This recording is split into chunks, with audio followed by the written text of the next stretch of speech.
BD news 21। তো আজকের দিনটা একটু বিশেষ স্পেশাল, কারণ স্পেশাল হলো আগামীকাল খুনি হাসিনার রায় হবে এবং সেই রায়ের আগে হচ্ছে পহেলা গ্রহণ। আজকে ঢাকা বিশ্ববিদ্যালয়ের চারুকলায় আমরা আদি নববর্ষ পালন করছি। সারা দেশের মানুষ অনেক বেশি আনন্দিত যে ফ্যাসিস্ট হাসিনা গত 16 বছরে বাংলাদেশে গুম, খুন, আইনাগর, শিক্ষার্থীদের উপর নির্যাতন, নিপীড়ন থেকে শুরু করে সর্বশেষ যে জুলাই বিপ্লব, সেখানে আমাদের 40,000 ভাই বোনকে সে গাজী করেছে, আমাদের 2,000 ভাই বোনকে শহীদ করেছে। আজকে সেই খুনি ফ্যাসিস্ট হাসিনার আগামীকাল রায় হবে এবং আগামীকাল আমরা সারা দেশব্যাপী এটা সেলিব্রেট করবো ইনশাআল্লাহ। এবং এই খুনি হাসিনা এবং তার সকল দূষরদের বিরুদ্ধে আমাদের সাংস্কৃতিক বিপ্লব করতে হবে।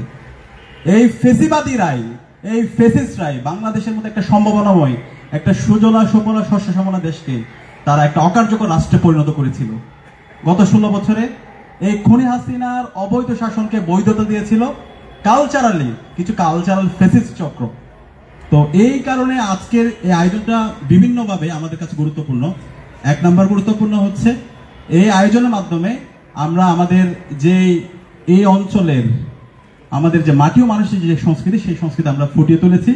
একই সাথে আমাদের এই আয়োজনে আমরা এই খুনি হাসিনা ফ্যাসিস্টের বিরুদ্ধে আমাদের কথা, আমাদের কবিতা আবৃত্তি, আমাদের গান, আমাদের সংস্কৃতির চর্চা তার মধ্যে আমরা সেগুলো নিয়ে এসেছি। তো আমি অনুরোধ করবো, এখানে চারুকলা বিভাগ আমাদের সাথে কাজ করেছে, ডাকসু কাজ করছে, বিপ্লবী সাংস্কৃতিক ঐক্য কাজ করছে। আমাদের সবাইকে এই সাংস্কৃতিক বিপ্লবের জন্য আমাদের কাজ করতে হবে। বাংলাদেশে এখনো এই খুনি হাসিনার দূষররা তারা রাজনৈতিকভাবে হারছে, কিন্তু কালচারাল ফেসিস্টরা তারা এখন পর্যন্ত বিভিন্ন জায়গায় ষড়যন্ত্র এবং চক্রান্ত করছে। এই কালচারাল ফেসিস্টদেরকে সমূলে উৎপাদন করতে হবে। এটা যদি আমরা করতে না পারি তাহলে এই অঞ্চল মানুষের মুক্তি নাই। বাংলাদেশে যদি আবার কখনো সংকট তৈরি হয় সেটা এই কালচারাল ফেসিস্টরাই করবে। সুতরাং এই খুনি হাসিনাকে যারা 16 বছর তার গুম, খুন, আয়নাগরকে টিকিয়ে রাখতে যারা সহযোগিতা করেছে, যারা ফেসিস্ট হতে তাকে সহযোগিতা করেছে, তাদের এই বাংলাদেশে আর কোনো স্থান হবে না। খুনি হাসিনার তো কালকেই রায় হয়ে যাবে ইনশাআল্লাহ, এবং তার ফাঁসি এই স্বাধীন বাংলাদেশে হবে ইনশাআল্লাহ। তাকে ভারত থেকে এই স্বাধীন বাংলাদেশে আনা হবে এবং তার ফাঁসি হবে ইনশাআল্লাহ। এবং তার সকল যে দূষররা আছে তারা গুপ্ত অবস্থায় থাকুক অথবা যারা একটু গর্ত থেকে বের হওয়ার চেষ্টা করতেছে, সবার বিচার এই বাংলাদেশে হবে। বাংলাদেশে এই খুনি হাসিনা এবং তার দূষরদের রাজনীতি করার কোনো অধিকার নাই। বাংলাদেশে খুনি হাসিনা এবং তার দূষররা এবং তাদের যে দল, নিষিদ্ধ ঘোষিত আওয়ামী লীগ, ছাত্রলীগ, যুবলীগ, এরা হলো রাজনৈতিক দল, এরা হলো সন্ত্রাসী সংগঠন। এরা এই দেশের স্বাধীনতা সার্বভৌমত্বের জন্য হুমকি। সুতরাং তাদের এই বাংলাদেশে রাজনীতি করার কোনো অধিকার নাই। তাদেরকে যেখানে পাওয়া যাবে সেখানে প্রতিরোধ করতে হবে এবং এই খুনি হাসিনা এবং তার দূষরদেরকে সমূলে উৎপাদন করতে হবে।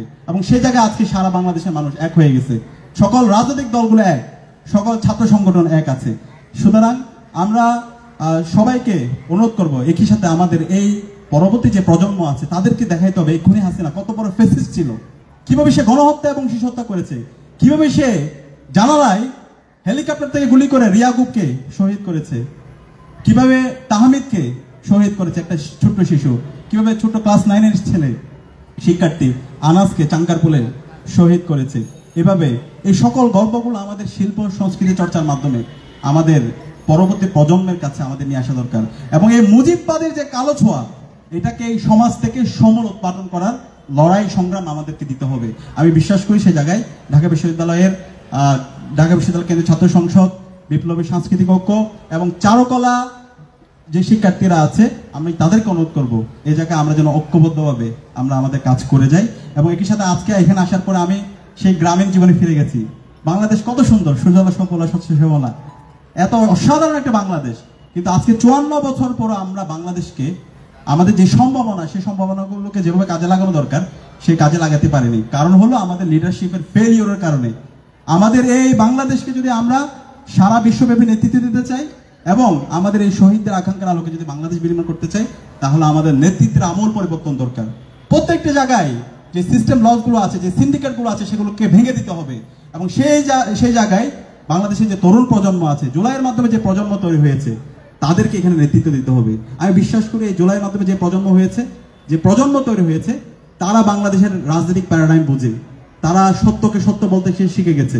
আমি বিশ্বাস করি এই প্রজন্মই আগামীর বাংলাদেশে নেতৃত্ব দিবে। সুতরাং কেউ যদি ফ্যাসিস্ট হতে চায়, ফ্যাসিবাদের উপাদানগুলোকে আবার সমাজে ফিরে নিয়ে আসতে চায়, অথবা কেউ যদি নব্য ফ্যাসিস্ট হতে চায়, তাহলে তাদের পরিণতি বাংলাদেশে ফ্যাসিবাদের যে পরিণতি হয়েছিল তার সাথে খারাপ পরিণতি তাদের হবে। সেখানে আমি সবাইকে অনুরোধ করবো, এই নতুন বাংলাদেশে রাজনীতি করতে হলে জুলাইয়ের আকাঙ্ক্ষাকে ধারণ করতে হবে, বাংলাদেশের স্বাধীনতা, সার্বভৌমত্ব এবং অখণ্ডতাকে ধারণ করতে হবে, এবং এই খুনি হাসিনা এবং তার সকল দূষর কালচারাল ফেসিসদের বিরুদ্ধে, শাহবাগীদের বিরুদ্ধে আমাদের সবাইকে এক হইতে হবে। বাংলাদেশে যারা দিল্লির বয়ান কায়েম করতে চায়, বাংলাদেশে যারা বাকশাল কায়েম করতে চায়, যারা এই খুনি হাসিনার যারা সিম্পিতি তৈরি করতে চায়, তাদের প্রতি আমাদের কোনো সহানুভূতি হবে না। তাদেরকে সমূলে উৎপাদন করা, তাদেরকে নির্মূল করা হচ্ছে আমাদের রাজনীতি। এটা হচ্ছে বাংলাদেশপন্থী রাজনীতি। আপনারা কি সেই জায়গায় একমত আছেন?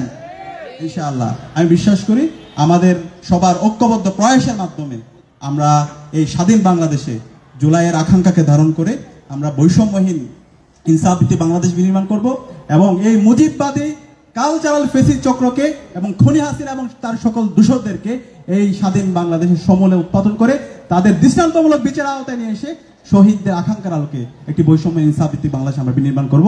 আজকের আয়োজনের জন্য ডাকসু বিপ্লবী সাংস্কৃতিক ঐক্য সহ আয়োজনের সাথে সম্পৃক্ত সবাইকে আবারও ধন্যবাদ জানিয়ে আমি আমার কথা এখানে শেষ করছি।